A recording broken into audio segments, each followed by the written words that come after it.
Inanunsad ni Valenzuela City Mayor Was Gatchalian katuwang ang Technogids PH, ang Valenzuela Technogids Computer Curriculum and Scratch Programming Tutorial sa Audiovisual Room, Valenzuela City Hall noong ika-30 ng Agosto. Ang Technogids na itinatag noong 2002 ay isang nangungunang computer curriculum service provider mula sa Canada.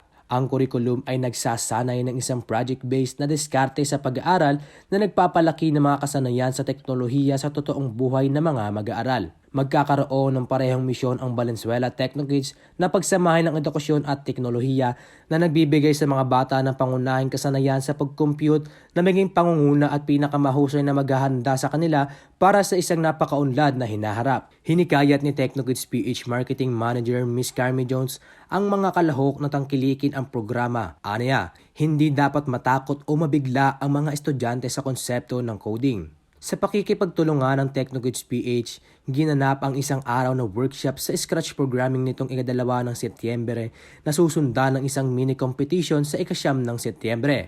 Ilan sa mga paksa ng workshop ay Scratch Interface, Sensing Blocks at Operating Blocks ay ibibigay sa mga kalahok na mga mag-aaral. Bukod pa rito, bubuo sila ng mga laro at application ng pagsusulit tulad ng Under the Sea. Ang session ay dadaluhan ng 20 bata at 3 guro mula sa bawat napiling elementarya na pampublikong paaralan ng Valenzuela Malinta Elementary School, Roberta de Jesus Elementary School, Silvestre Lazaro Elementary School at Genti de Leon Elementary School.